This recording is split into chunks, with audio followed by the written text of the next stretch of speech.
Have you ever looked up into the night sky and wondered what is out there? I have, and the answer might surprise you. It's more than you might think. The night sky is a treasure trove of wonderful, mysterious structures firing off photons towards Earth, just waiting to be looked at by us.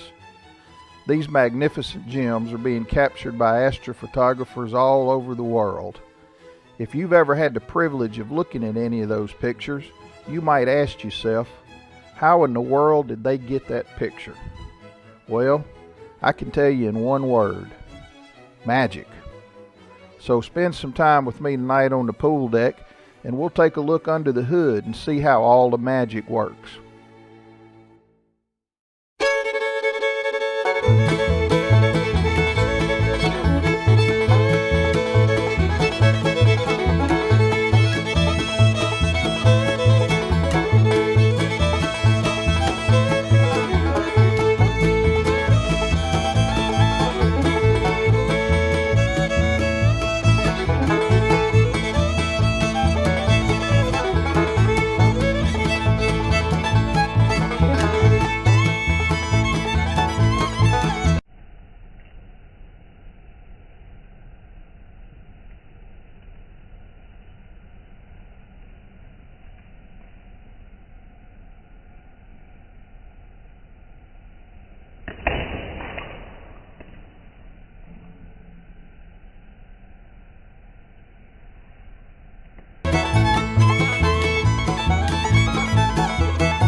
Okay, I'm going to go ahead and show you how I get everything set up and running.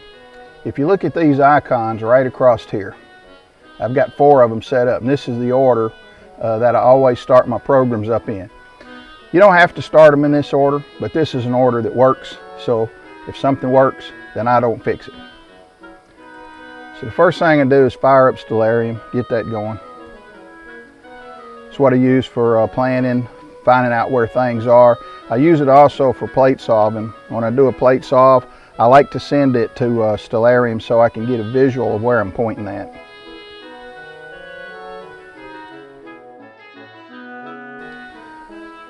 Alright, now that Stellarium's turned on, next thing we'll do is turn on the mount.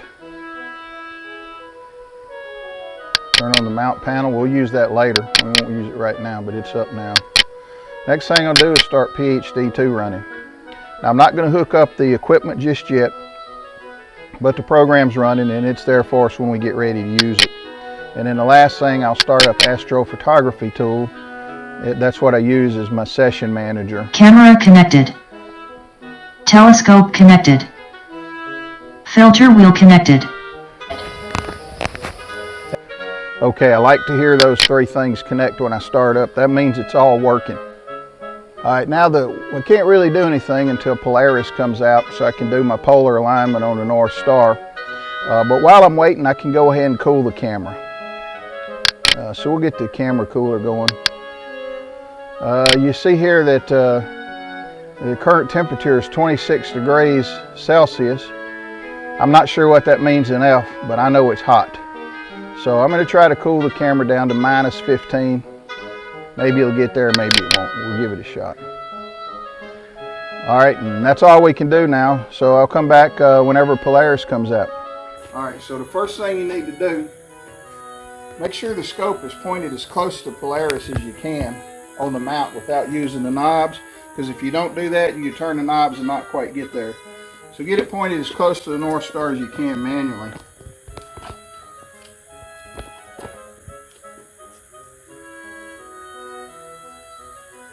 Yeah, a little more.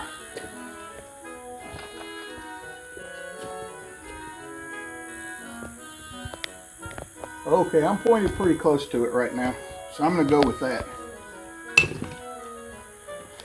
I got to take the stick out of here, which is what I use to turn the declination knob, because I can't turn it with my fingers.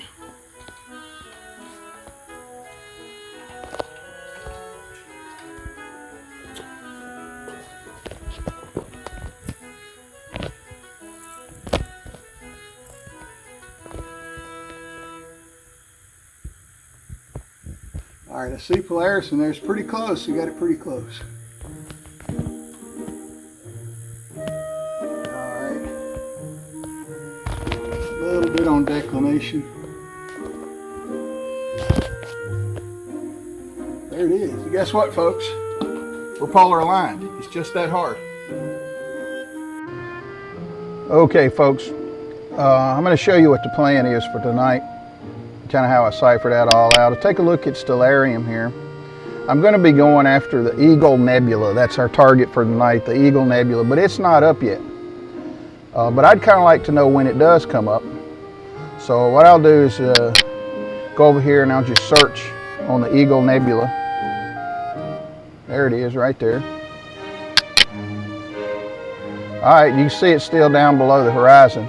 And like I told you before, once this thing gets about 26 degrees above the horizon, that's when I'll be able to start filming it. So we're going to go down here and fast forward the time, and we're going to pay attention to the altitude and see when it gets 26 degrees above the horizon. So with the number we're looking at, the altitude is right here.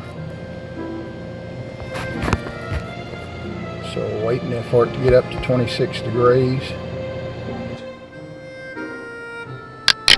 All right, so there's 26 degrees. That happens at, you see here, at 11:49. So at 11:49 is when I'll be able to point the camera over here to the Eagle Nebula. Venus is after something in the yard, or else she wants to go inside. All right, 11:49, I can point the camera here to Eagle Nebula and start taking pictures of it. But we got a couple hours to kill. So what I'll do in the meantime is I'll show you how I get my mount aligned, star aligned. I'll also show you how I get focused. And just to kill some time, we'll go ahead and take some pictures of the Whirlpool galaxy until the Eagle comes up. Okay, I know the Whirlpool galaxy is over here close to Alkaid. There it is right there. All right, so it's close to Alkaid. So here's what we're going to do to get centered up and shooting on the Whirlpool galaxy. The mount right now is in its park position pointing up to the north. We're going to send it over to Dubé. We'll do a sync on the Dubé. Then we'll send the mount over to Alkaid. We'll do a sync on Alkaid, and that's where we'll do our focus at. And then it's just a short hop over to the Whirlpool galaxy to get shooting. So there's our plan: Dubé, Alkaid, Whirlpool galaxy. All right, here we go.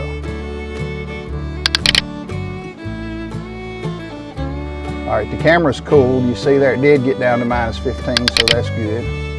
All right, we're going to use plate solving.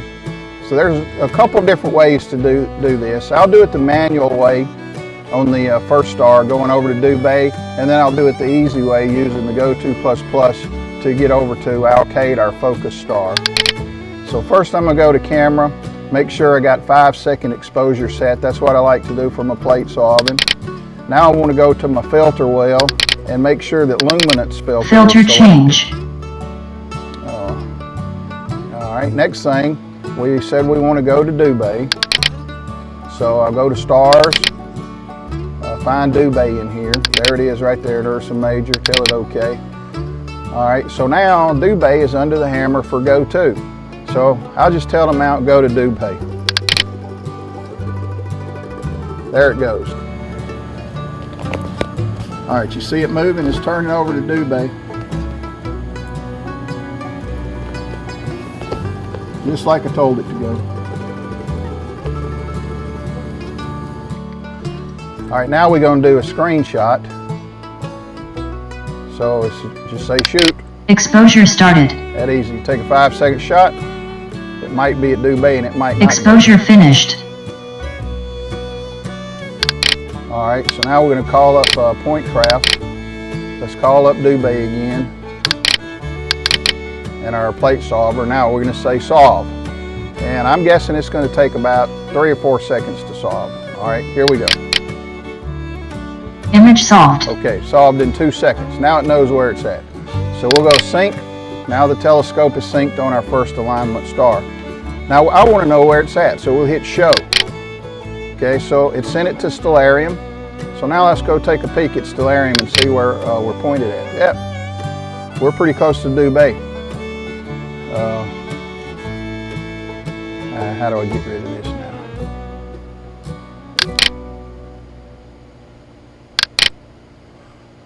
All right, so I want to get all the way exactly on Dubé though. So down here in the Go To ++, I'll just select it. Dubé, okay. There it is, and it will tell it Go To ++. Now it's just got a short distance to hop over there, so it'll make probably one adjustment and it'll be dead on. But I told it to get within 50 pixels. Exposure started. All right, I expect it to come up right under the hammer there. Exposure finished. There it is, dead on. Go to ++ finished. Within 6 pixels. Okay, so we're on Dubé. I'm going to solve it again. Image solved. And I'm going to sync again. So now I've put 2 sync points in there. All right, now we're going to go over to Alcade. I'm going to Deep Sky Clock do it event. the easy way this time. So right from the Go To ++, I'm going to go select Alcade.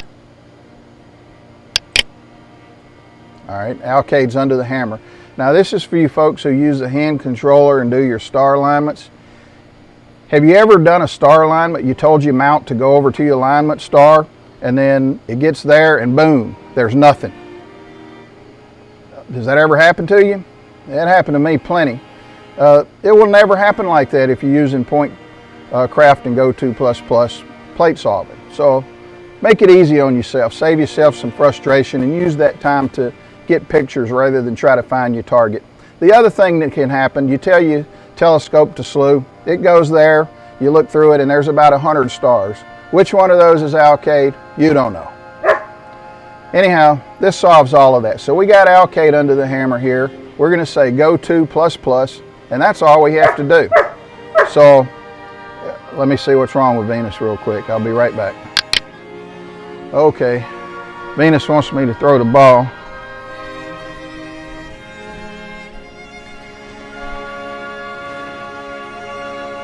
All right, so Go To ++, Alcade right here under the hammer. This is all you got to do, one click, boom. Here, film the telescope movement. There goes the scope over to Alcade, just like we told it to do. All right, there it is. You see how good it worked. Exposure started. All right, we're looking for Alcade to come up right here in the middle. Exposure finished. Well, there's Alcade down here, not quite in the middle, but not to worry. It's going to fix it. Made a small adjustment. Exposure started. Now it's taking another picture to see if it got it right. You can see Exposure down here, finished. Put it within 1165 pixels the first time. All right, it looks like it's pretty dead on. Go to ++ finished. Done. So let's sync again. I'll solve it real quick and make sure Alcade's under the hammer. All right, let's solve. Image solved. Now the scope knows exactly where it's at. And if you wanted to, we could go show, send it to Stellarium. There it is, Alcade, just like we thought. Yep, there's the Whirlpool galaxy. We're right there in the center. It's within 60 pixels. I told it to get within 50, so it's going to make a small adjustment. But it's right there. Exposure started. Exposure finished. Go to ++ finished. All right, we're on the Whirlpool galaxy. So we'll close out Point Craft. Now we're going to get PhD2 running. So we're going to connect all the equipment, connect all. Yeah, I know 2 things are connected, that's okay. All right, now we're going to loop. Looking for a guide star. There's a guide star right there. I'll go ahead and use that one. My focus is not perfect on the guide scope, but I'm not going to fool with it right now. I might change it later. So we're going to click here, and it's going to start doing its calibration. All right, we're back. PhD2 is finishing up its calibration. You can see down here it's headed back south. Just a couple more seconds, it's going to start guiding. We'll get a first look at how the guiding's doing. It ain't doing so good right now. It's a bunch of clouds just covered up where the telescope's looking. So I'm going to go ahead and turn it off until those clouds clear out. Okay, we're back now. The clouds have moved on. So in between the clouds, I refocused the guide scope, so I got a better focus on the guide scope now. So we're going to go ahead and start guiding. We're on the Whirlpool galaxy here. So let's get this imaging plan going. Exposure started. All right, so I'm just going to pause it here. We'll wait for the first image to come in, take a look at what we got. 2 seconds. Exposure finished. Got an image coming in here. Let's take Dithering a look. started. That ain't good. Let's see what's going on with that. There we go. Had it stretched the wrong way. So there's the Dithering finished. There's the first luminance shot Exposure of the Whirlpool started. galaxy, 3 minutes. You see I got a smudge down here on my fill flattener. That's going to cause me some problems later on.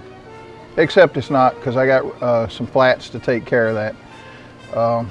But probably tomorrow or the next day I need to take this image trainer loose and clean my fill flattener and get rid of that smudge. But I think my flats will take care of it for tonight, so I'm not going to fool with it tonight. Now I want to go over and show you something on the Eagle Nebula. I've got the Eagle Nebula called up on Stellarium. You see it right here. Let's zoom in on it a little bit. Show you a couple things. There it is. First of all, look over here on the left side of the screen. You see the as out line. If you scroll across, well, I got on the wrong target. Okay, there we go. As out. If you scroll across, you'll see that the apparent altitude for the Eagle Nebula is 19 degrees. And when this gets up to about somewhere between 20 and 26 is when I can see it. It's going to be behind those pine trees I showed you earlier right now. So we're just waiting on the Eagle to rise up above around 26 degrees, and then we'll switch over and start taking that picture.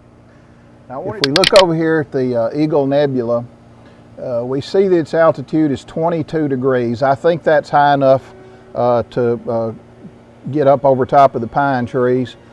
So we're going to go ahead and switch over to the Eagle Nebula and start taking pictures on it. So I'll show you that process. All right, so we'll call up Point Craft. I've already turned off guiding, and we'll make sure that we're on the luminance filter. Filter change. Because we want to do our plate solving with luminance filter. We're going to do it the easy way, so we'll do go to ++. Let's go find the Eagle Nebula. That happens to be M16. Here it is, the Eagle Nebula. Called up and go to ++. All right. And there it goes, headed over to the Eagle Nebula.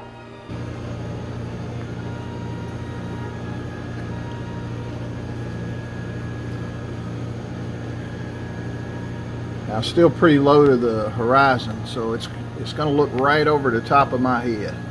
It might look me in the face, but I think it's going to look right over top of my head.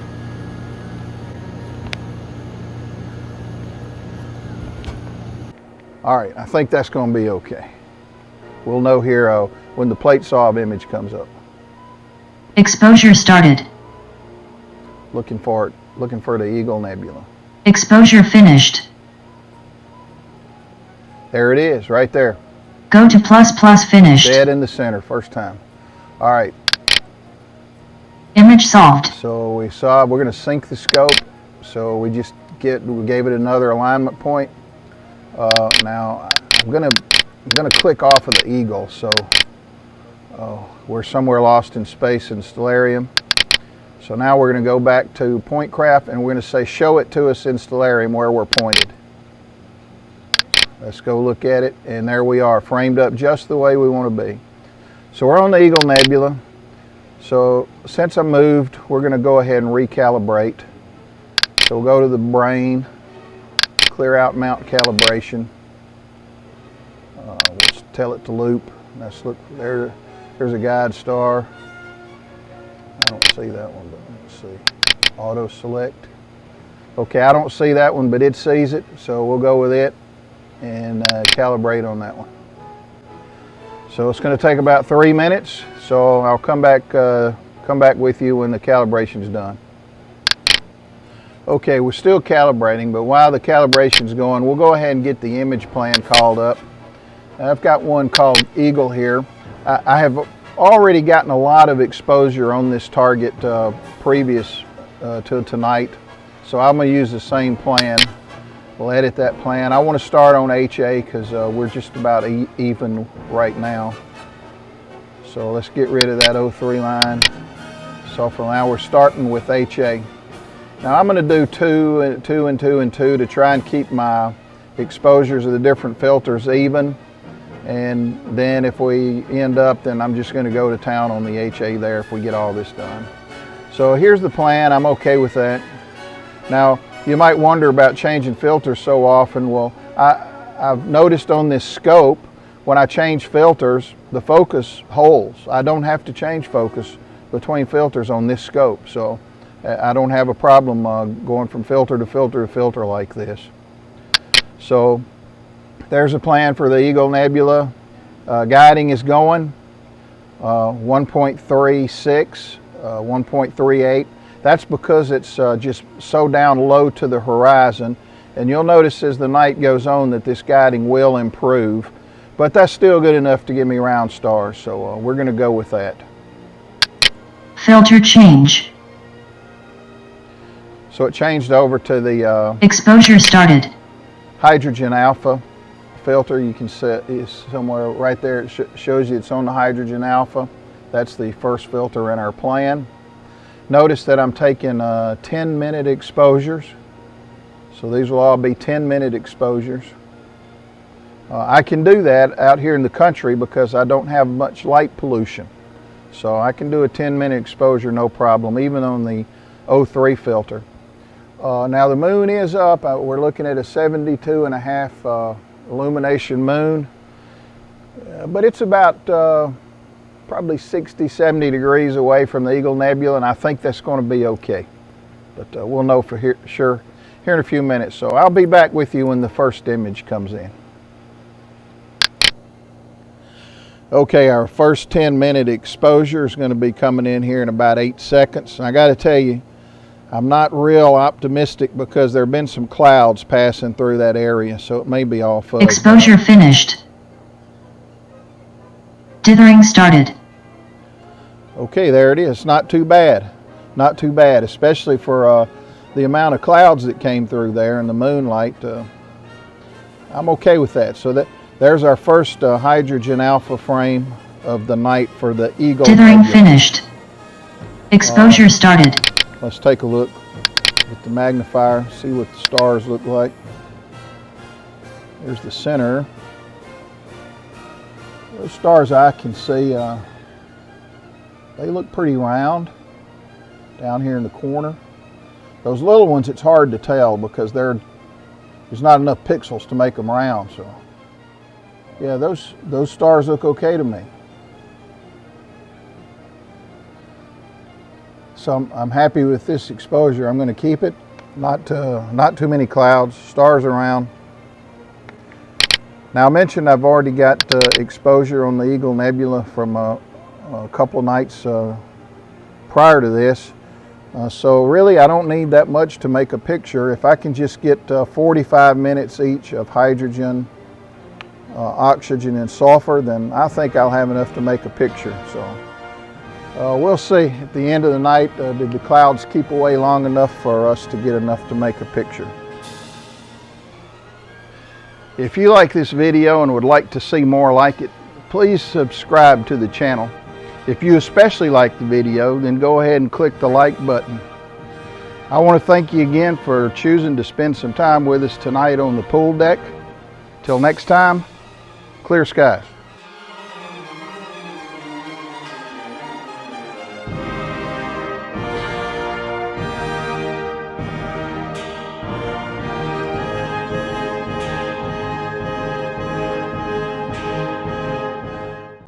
So I hope you enjoyed your night on the pool deck under the stars, where we took a quick peek under the hood to see what's really going on, to see how it all works. And you might think it's a shame to strip away all the magic, but let me assure you, at the end of the night, after you add up all the photons, stack all your images, and do all the processing to see what you really got, it's still magic.